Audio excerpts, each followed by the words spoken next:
Imagine um calabouço ou uma prisão mal iluminada. Lá dentro, o chão está marcado por um rastro de sangue.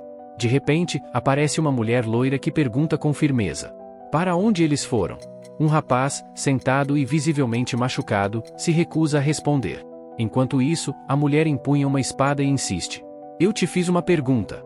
Nesse momento, o rapaz pensa consigo mesmo: quem imaginaria que essa mulher, descendente direta do espadachim supremo, seria tão poderosa em uma batalha? E ela não decepciona. Com apenas um golpe de espada, corta a cabeça de vários oponentes e é capaz de derrotar centenas de humanos demoníacos. Shin Divina Vioa, conhecida por suas mortes impiedosas, faz sua espada atravessar o peito de uma pessoa. Quando a lâmina está completamente enfiada, a espada Shin se ergue, cortando o corpo ao meio. Este homem é o demônio celestial, o mesmo que desencadeou a grande guerra demoníaca ortodoxa. Tenho certeza de que você sabe para onde foram os outros humanos demoníacos, ela diz, puxando-o pela roupa. Se você sente pelo menos um pouco de culpa, eu sei, mas não posso falar, pois minhas cordas vocais foram destruídas. E, ao olhar para o coração dele, percebemos marcas deixadas por um feitiço. Em meio à tensão, ela declara: todos te querem morto, mas se você ajudar, farei tudo ao meu alcance para te salvar. Então, por favor, fale. Ela continua, enfatizando um ódio profundo pelos humanos demoníacos que não conseguiu capturar. Pode ser que esse ódio exista, mas, provavelmente, tudo se resume ao espadaxi meteoro Jang Seon-Y, o noivo dela, que foi sequestrado pelos humanos demoníacos. Que patético, pensa a mulher mais forte do mundo, incomodada por um homem. Ao notar isso, a espada Shin a lança violentamente ao chão. Se eu soubesse que você era assim, eu teria te matado quando te vi pela primeira vez. Ela confessa um arrependimento profundo por não ter agido logo no início. O rapaz lamenta: quando te vi pela primeira vez, me arrependi de não ter te matado imediatamente. Lembra-se da primeira vez que se encontraram, que talvez tenha sido diferente do que ele recorda agora. Em outra cena, duas crianças se encontram em uma feira onde tudo deu errado. Eu sou um traidor, admite ele, ataquei muitos pelas costas e me juntei aos humanos demoníacos. Ele conclui que tudo isso deve ser karma. Enquanto isso, a espada Shin começa a se afastar do local, enxugando suas lágrimas. De repente, ela ouve um barulho e se vira. Guianchun, o que você está fazendo? O rapaz caído tenta responder, mas sente uma forte pontada no coração e, de repente, vomita sangue. A maldição que pesa sobre ele se manifesta. Com o sangue derramado, ele começa a escrever algo que diz: se eu quebrar as condições, meu coração vai explodir e me matar de novo. Logo, ele sente outra pontada e vomita ainda mais sangue. Esta é a arte demoníaca do demônio celestial. Não devo trair o culto demoníaco, Gun. Você me ouve? Por que está sangrando? Mal consigo te ouvir. E, deitado, ele aponta para as palavras que escreveu. Eu poderia dar muitas desculpas, mas agora é tarde demais. Se eu tentasse, seria o meu fim. Outra pontada atinge seu peito, mais forte que as anteriores, e ele se pergunta: por que escolhi esse caminho? Em sua memória, o rapaz é visto num beco, conversando com alguém. Essa pessoa, com a mão no rosto, diz: irmão, seja feliz. Gu, está me ouvindo? Ecoa sua voz. Logo, uma garota se aproxima, gritando enquanto o abraça. Cada arrependimento, grande ou pequeno, formou a minha vida. Esses arrependimentos parecem formar uma caverna emocional. Em outra cena, vemos uma garota sentada, encostada em uma pedra. Alguém se aproxima e pergunta: é você? Ela responde, com pesar: eu sinto muito. Guion observa a garota, que parece não conseguir enxergar direito, e repete seu próprio nome. Guion. Em outra realidade, num lugar diferente, sob a chuva, outra garota se dirige a ele. Você está chorando? Não é só a chuva, certo? Após a cena intensa em que a garota sucumbe em seus braços, a narrativa se aprofunda em uma mistura de tragédia, humor e mistério. Agora, vamos conhecer mais sobre Guianshu do Kashan-Shigu, um homem nascido em um clã renomado da facção ortodoxa, que viveu como artista marcial de alto nível. Porém, seu caminho se desviou quando escolheu trair seus ideais e abraçar o lado negro da força. Nesse mesmo momento, o culto demoníaco viu sua derrota na Grande Guerra Demoníaca Ortodoxa, e Guianchun sofreu torturas como prisioneiro de guerra até a morte, enquanto seus olhos lentamente se fechavam em resignação. De forma quase surreal, em meio ao silêncio da morte, um leve som de voz rompe a tensão: patatá batata, quer uma batata, hein? O jovem, atônito, abre os olhos e se depara com uma pequena garota que, de maneira inocente, lhe oferece uma batata.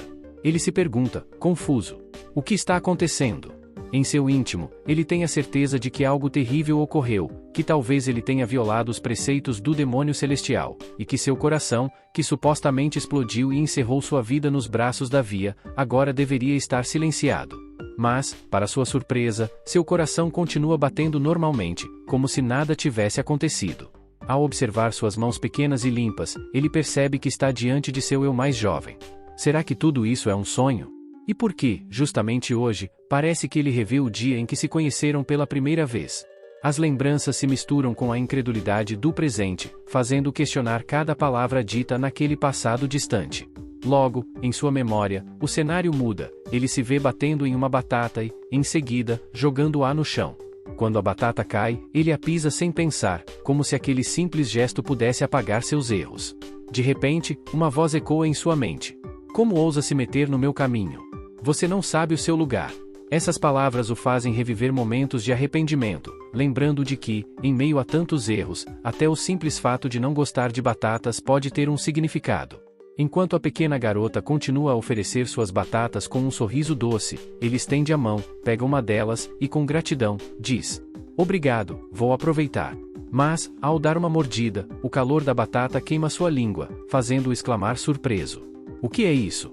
Nem parece real, mas está tão quente. Seu rosto se ruboriza com a mistura de dor e surpresa, enquanto ele tenta compreender os sinais daquele estranho encontro. Em meio a toda essa confusão, ele chama com certa urgência: jovem mestre, você sumiu de repente. Lembranças voltam à tona. Aquele homem, que de tão firme o acompanhava, era seu guarda-costas. Em um momento de nervosismo, ele pergunta: qual era mesmo o nome dele? A resposta vem vagamente: Mu. Preocupado, ele observa a língua queimada e a batata ainda em sua mão, e num impulso de proteção, tenta sacar sua espada enquanto grita: como ousa? Está tudo bem? Me perdoe, e o biscoito de mel, eu sei que você tem, esse é o último. Após agarrar o tão precioso biscoito de mel, ele o oferece para a garota com um misto de sinceridade e incredulidade. Ela, surpresa, questiona: é isso? Você está me dando isso? O jovem mestre explica com simplicidade: claro, eu recebi uma batata deliciosa, e essa é a única coisa que posso te dar. Em seguida, uma voz ao fundo exclama maravilhada: uau! É a primeira vez que ganho algo que brilha assim e tem um cheiro tão doce. A cena se torna ainda mais caótica quando alguém grita: ah, vovô, você está a salvo, vovô. Tentando acalmar o clima, ele responde: eu já te disse para não soltar minha mão, está tudo bem. Ele menciona ainda, num tom meio brincalhão, que até pegou as batatas, ressaltando que o problema não são as batatas em si, mas sim algo muito mais profundo. Preocupado, perguntam se ele se machucou, e ele, com um sorriso tímido, assegura: sim, estou bem. Não causei nenhum acidente, né? Outra pessoa, num tom descontraído, comenta: ah, eu também quero uma batata. Nesse exato instante, a garota, com um olhar de inocência e determinação, diz algo que muda o clima: uma batata para ele. E seu avô, segurando-a pela mão, começa a conduzir o grupo para fora do local, exclamando: ah, vovô, para onde você está me arrastando? Mestre, eu realmente peço desculpa se ela te ofendeu de alguma forma. Está tudo bem, ancião? Na verdade, sou muito grato a ela. Eu estava com fome e, por acaso, ela me deu uma batata. Eu aproveitei cada pedacinho. A única coisa que tenho para retribuir agora é um biscoito de mel. Será que você aceitaria?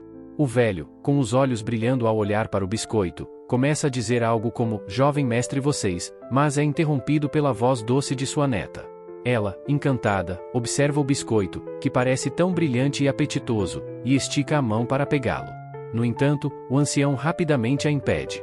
De jeito nenhum. Não podemos aceitar algo tão precioso. Então, não vamos mais incomodar você, jovem mestre. Mas ele logo se acalma e acrescenta: só um momento, jovem mestre. Se você ainda está bravo, por favor, desconte em mim. Aqui está a minha resposta. Te vejo depois. Com um sorriso tímido, ele entrega o biscoito para a menina. Ainda entre risos e despedidas, ele diz: essa criança, eu vou te dar mais batatas. Não, não precisa. Responde ela, já contente com o que recebeu. Os dois se despedem com um calor humano que alivia a tensão do ambiente. Em seguida, o jovem mestre pergunta, preocupado: você está se sentindo desconfortável em algum lugar? Ele explica que aquele velho foi, até pouco tempo atrás, o líder da Aliança Murim e um dos 3 Supremos, reconhecidos como os mais fortes do Murim por espalharem medo e terror entre os membros não ortodoxos. Aí, num murmúrio, ele comenta: "E a Espada Suprema, a Wilgun, o que ela está fazendo num lugar como esse? Mesmo que tudo pareça um sonho, eu quase fui morto." A garotinha, com voz decidida, interrompe a reflexão. "Jovem mestre, você precisa voltar agora." "Sim, vamos voltar. Eu não tenho mais arrependimentos. Já está na hora de partir", declara o jovem mestre, enquanto os dois se dirigem a uma residência. Ao chegarem, o jovem mestre resmunga: "Droga, por que isso não acaba? Se for um sonho, eu já deveria ter acordado." "Não se preocupe, se não for um sonho, talvez isso esteja ligado à maldição do demônio celestial." Interessante, não é? E pensar que você veio, em vez de fugir, mesmo sabendo que o chefe do clã está a caminho. De repente, uma voz familiar e irritada se faz ouvir. É a da espada Flame Angon, que representa a segunda irmã mais velha, a pessoa que ele mais desprezava. "A razão de estarmos todos reunidos aqui é porque o chefe do clã está vindo. O que você está aprontando dessa vez? Se planeja fazer algo sem sentido, pare agora e suma, entendeu?" O jovem mestre, resignado, responde: "Eu estou aqui só porque tenho que estar." Enquanto isso, ele afasta a mão de sua irmã do ombro, admitindo em silêncio que, mesmo tendo sempre sabido que ela merecia encarar a verdade, agora finalmente precisa assumir a culpa. "Sim, isso é culpa minha. Vou me desculpar com o chefe do clã depois." No meio dessa confusão, a neta, com uma força surpreendente, se aproxima do garoto e diz, com a voz firme e repleta de poder: "Não sei que truque você está planejando desta vez, mas é melhor parar agora, senão eu vou ficar muito brava se continuar agindo como um canalha." "Espera, o pai? Não, o chefe do clã está vindo!" ela exclama. Num instante, um cavalo se aproxima com um homem imponente montado nele. Assim que o homem chega, todos se curvam em respeito. O rapaz observa o garoto e diz, com voz solene: "Ministro, sim, patriarca. Você tem uma unidade de espadachins se preparando neste exato momento. A primeira unidade já descansou após o retorno, e a quarta está esperando. Diga para a quarta unidade terminar as preparações e vir me encontrar." Eu ainda não sei se isso é um sonho ou a realidade, mas o olhar dele é mais poderoso do que nunca. Então, com autoridade, ele se dirige a uma terceira criança. Assim que a refeição acabar, venha para o quarto do patriarca sozinho. O garoto, assustado com a ordem, pergunta ao seu guarda: "Você tem algum remédio para indigestão?" Mais tarde, ao anoitecer, na sala de jantar, o ambiente parece carregado de uma estranha atmosfera. O garoto olha para a comida e pensa: "Droga, eu não sei se estou comendo de verdade, meu nariz já fica desconfortável só de ser chamado à parte. Seria ótimo se alguém pudesse fazer algo sobre a atmosfera desta refeição." Enquanto isso, a segunda criança comenta com admiração: "Eu ouvi que você conquistou algo novo nas artes marciais." "Sim, tive uma pequena iluminação e me tornei um 3 estrelas alguns dias atrás." "Você é avançado para a sua idade." Elogia: "Obrigada, é impressionante mesmo. Ser 3 estrelas nessa idade é um dom, e ver alguém talentoso trabalhando tão duro mostra como é bom sorrir. Ela realmente fica melhor quando sorri." Porém, quando a garota olha para seu irmão, seu semblante se fecha. Ela murmura: "Retiro o que eu disse, não é como se ela." Enquanto observava distraidamente um inseto, ouvi a terceira criança comentar: "Ouvi dizer que você andou pelas ruas." Respondi que sim, pois tinha algo a resolver e saí logo. Logo depois, o patriarca se levantou e anunciou: "Eu vou sair primeiro, terminem suas refeições." Parecia que ele queria acrescentar algo, mencionara que desejava me ver após a refeição. Lembrei-me das palavras do líder do clã: "Jovem mestre, descanse bem hoje e compareça ao quarto do líder amanhã." Ao olhar pela janela, notei uma mudança estranha no meu quarto e pensei: isso não é um sonho, é aquela regressão sobre a qual tanto ouvi. Retirei a mão da face, cerrei o punho e me perguntei se isso significava que, de alguma forma, eu seria forte o bastante para enfrentar o demônio celestial. Mas logo descartei essa ideia, pois era impensável que eu pudesse enfrentar alguém que havia dizimado os 3 Supremos. Recordei minha vida passada, quando fui apenas um homem demoníaco, condenado a sobreviver sob o jugo do demônio celestial. Naquele tempo, os arrependimentos eram muitos, mas também aprendi lições importantes. Se realmente renasci, queria seguir um caminho diferente, onde o demônio celestial fosse derrotado e o culto demoníaco desaparecesse, permitindo-me viver em paz sem repetir os erros do passado. Sentado, comecei a circular energia dentro de mim, formando uma pequena bola de fogo na região da barriga. Procurei em todo o meu corpo e isso é tudo o que encontrei. Ao ver o quão modesta era minha energia interior, não pude deixar de comparar com minha irmã, que, com apenas um ano a mais, já alcançava o nível de 3 estrelas.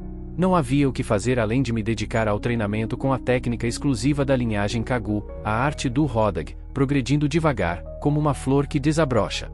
Pensei, quando eu atingir 4 estrelas, poderei liberar uma energia interna mais intensa, e, quem sabe, aos 7 estrelas, até controlá-la por completo. Mas, por enquanto, sou apenas uma estrela. Preciso reunir e polir minha energia até me tornar 2 estrelas para poder trilhar um caminho mais pacífico.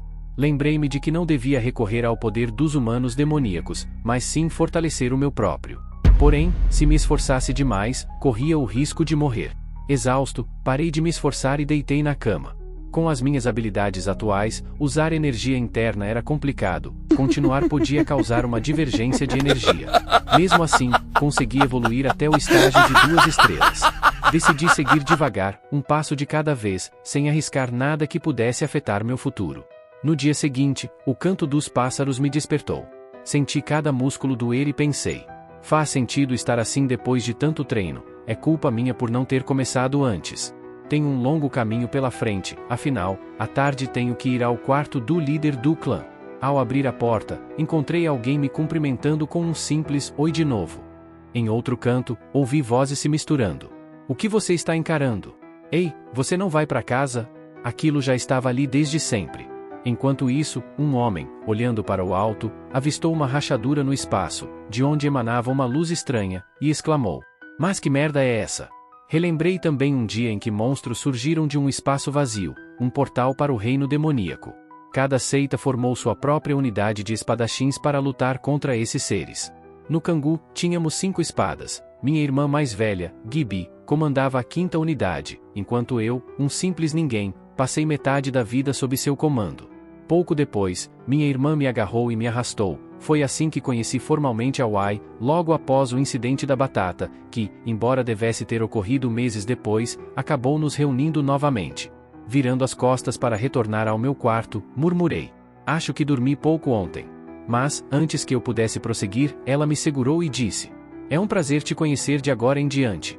Nesse instante, uma mão interveio separando-nos e alguém disse: "Ui, eu já te disse que não se trata o jovem mestre dessa forma." "O que ele disse?" Ouvi enquanto me pedia desculpas. "Desculpa. O que está acontecendo?" E então, o velho abaixou a cabeça, encerrando aquele momento sem mais explicações. Estava tudo silencioso quando a voz de alguém se fez ouvir. Diz: "Meu nome é Vun, pela graça do chefe do clã, estarei a seu serviço a partir de agora." Pode não soar muito legal ser servido por este velho, mas garanto que darei o meu melhor. "On e não Yongan." "Ah, eu sou Isewa. Vou ajudar o meu avô. É um prazer te conhecer." "Servir? Quem? O quê?" "Ah, se são ordens do chefe do clã. Deve ter sido meu pai mesmo que as passou. É um prazer te conhecer. Já comecei essa vida com o pé esquerdo, estou lascado. Podem me chamar de Yang Shun, em vez de jovem mestre." "Entendido, jovem mestre." Enquanto o velho varria o chão, comentou: "Essa é uma vassoura de verdade, né, Yun?" Yun observava a cena com um olhar meio incrédulo. "Isso tá certo mesmo. Mas, em si, é perigoso levar tudo sozinha." "Não, a Koa não consegue, me deixe te ajudar."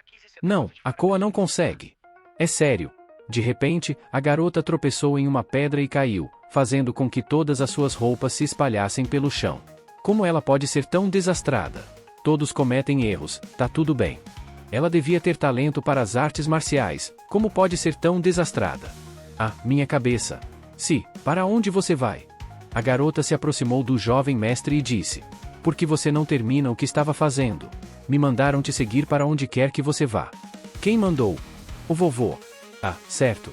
O quê?" "Então, a Wai Koa é minha serviçal direta, Koa. Aguente firme, você é a única capaz de lidar com ele. Acho que só te escolheram para isso porque não queriam lidar comigo. Eu, mesmo sendo filho de um grande clã, continuo, é justo que minha serviçal seja escolhida assim." "Bem, a Wai Oa, não é nada mal, mas o espadachim supremo, é muita pressão." A garota, então, ajeitou a roupa do jovem mestre, cuja vestimenta estava completamente bagunçada e amassada. Meu pai nem sabe quem são esses serviçais, ou talvez não se importe com a quantidade que já desistiu. Ele me pediu para ir até o quarto dele hoje. Vou descobrir o que está acontecendo lá. Logo, uma voz soou. Jovem mestre, espere, onde você pensa que vai?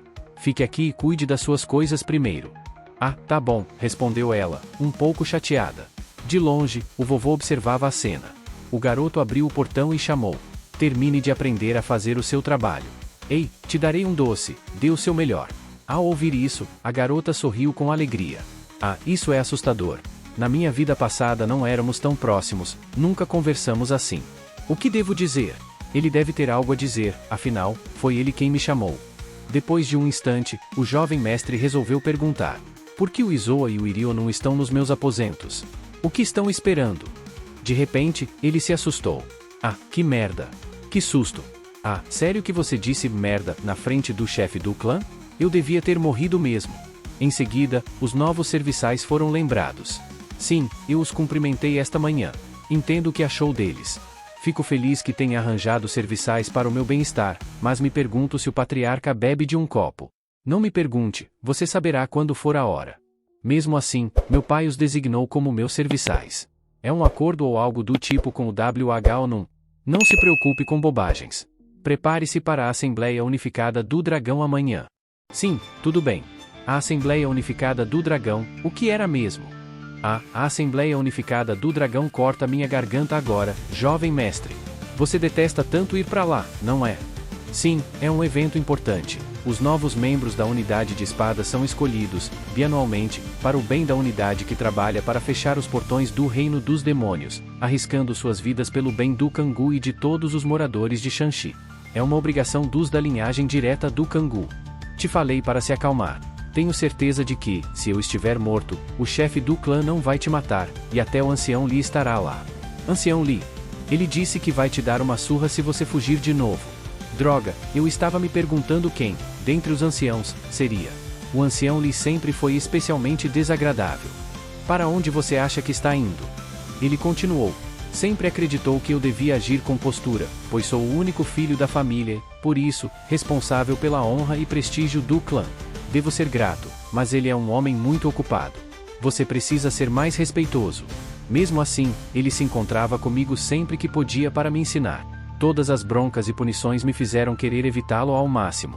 Mesmo meu pai, que nunca foi atencioso comigo, é incrível, consegui me transformar num perdedor, apesar das suas lições. Perdão, estou só falando comigo mesmo. Então, alguém anunciou. Quando formos sair, vamos fazê-lo assim que todos estiverem prontos. É só isso. Outra voz interrompeu. Sua, você é tão linda. Como alguém pode ser tão bonita? Aposto que vai partir o coração de todos os homens quando crescerem. Hua, você ainda não está pronta. Ah, me desculpa, jovem mestre, estava tentando cuidar da Si. Ela causou problemas de novo. Logo, a garota, já arrumada como empregada, era observada por todos. Jovem mestre, hein? Todo mundo diz que eu sou muito bonita. Ah, ela realmente é bonita. Você acha que eu sou bonita também? O jovem mestre corou de constrangimento. O que todos estão esperando? Vamos. Eu sou bonita. Em seguida, uma carruagem foi levada para algum lugar, e a garota, pendurada nela, exclamou. Uau, isso é tão legal. A carruagem está andando e é super rápida. É sua primeira vez nela, não é? Sim. Sempre achei que os cavalos serviam só para comer, mas nunca imaginei que pudessem correr tão rápido. Mão, onde você disse que a assembleia estava acontecendo? Mesmo no câmbio celestial, jovem mestre. Esse é o famoso distrito comercial de Shanxi.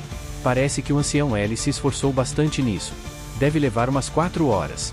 Por que não dá uma? O som da conversa se misturava com o movimento da carruagem, enquanto cada palavra e cada gesto desenhavam, sem conclusões, a complexa rotina e os detalhes de uma vida regida por ordens, obrigações e surpresas a cada esquina.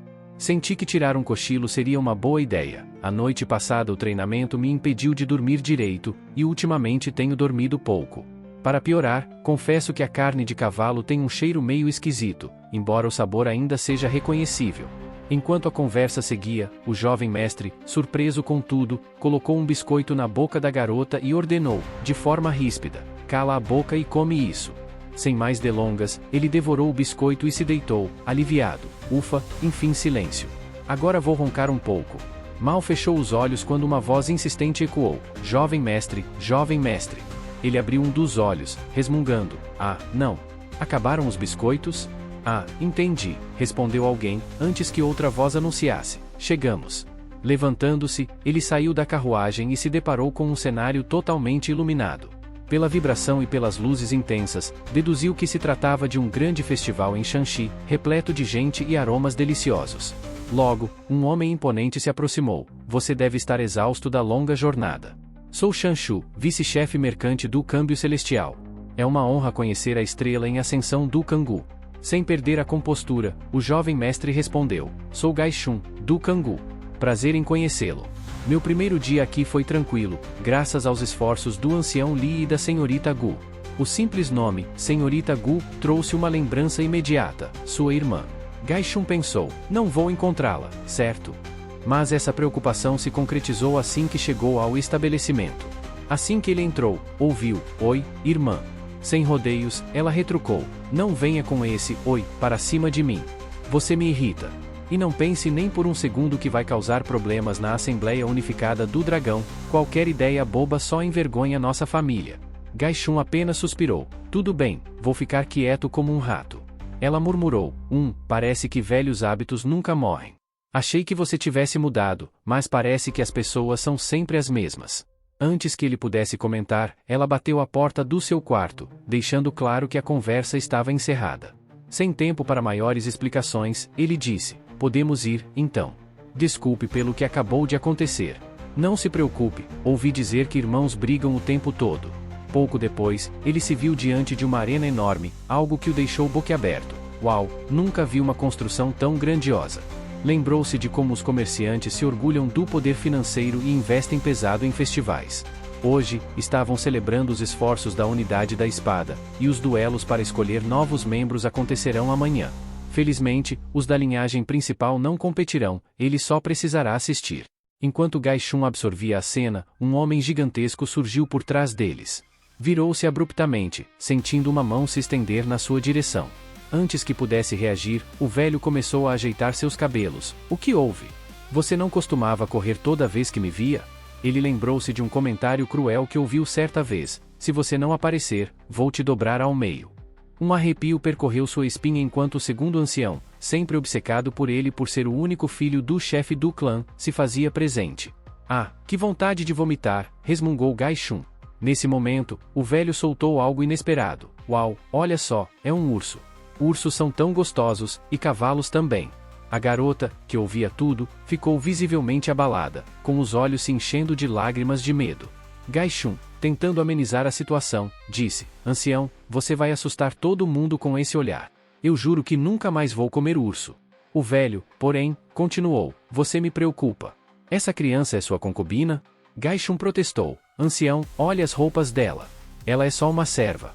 Após essa troca, o velho ressaltou: amanhã é a Assembleia Unificada do Dragão. Mesmo que você seja apenas um espectador, é melhor ir descansar agora, já que ainda terá que participar. Gaishun, com um tom misto de cansaço e humor, respondeu: certo, certo. Boa noite, segundo ancião. E se você tentar fugir, já sei, o vovô urso vai te comer, ou estrangular você primeiro. Enquanto ele processava tudo, lembrou-se de que a assembleia, que supostamente começaria de manhã, só terá início no almoço. Era incrível ver tantos clãs, como o Shanxi, competindo para provar sua identidade e, quem sabe, se tornar membro da unidade de espadas. Importante é verdade, jovem mestre, mas o mais importante é: o vovô urso vai vir arrancar minha cabeça. Outra voz, tentando amenizar a situação, retrucou: qual é o problema dela? Não podemos deixar que ele vá hibernar, é primavera. Se está com tanto medo, devia ter ficado no quarto, afinal o vovô mandou ficar. A discussão continuou com provocações. Tá grudada em você, se manca, tá calor. Não posso mandar ela desobedecer o espadachim supremo. Relaxa, o nosso guarda ali é capaz de derrotar o vovô urso. Uau, sério? Vovô urso, o segundo ancião. Eu nem me atreveria a tocá-lo, e você deveria demonstrar mais respeito ao falar dele. Entre risos e caretas, a resposta veio rápida. Não tem jeito, então você terá que aceitar perder a cabeça. A conversa tomou um rumo ainda mais absurdo. Assim não concorda. Assim vai morrer, mas os outros ficarão felizes. Relaxa, jovem mestre, estava só brincando. Vou arrancar a cabeça da Koa e ela vai morrer. Já disse que era piada. O vovô, em seu tom peculiar, lembrou.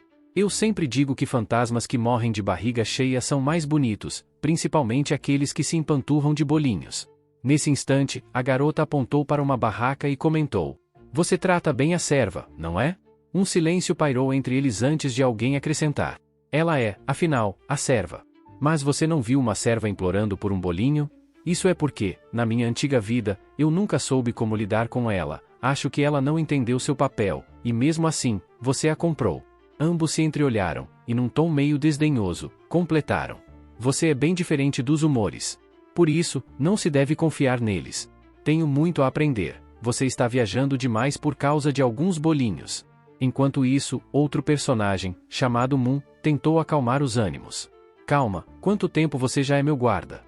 Cerca de 2 semanas, ele foi designado logo depois que voltei, então pode falar o que quiser.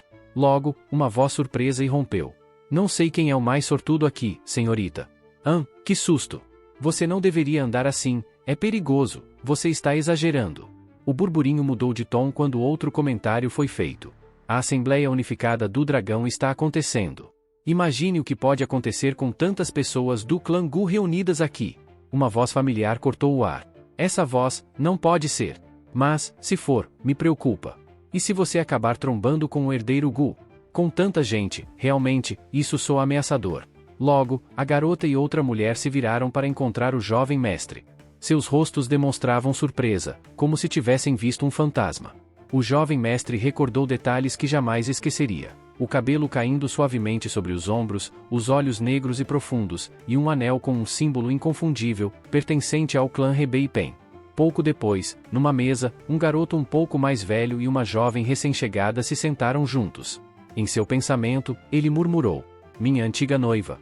Ele sabia que havia uma razão simples para o casamento arranjado com o clã Hebei, um dos 4 maiores. O clã Gu, tão prestigiado quanto os outros, possuía uma criança da mesma idade que a minha. Eu estava destinado a ser o herdeiro, se nada mais acontecesse. Mas os rumores ruins sobre mim, por ter abandonado o treinamento para causar confusões, não soavam bem para o clã Pen.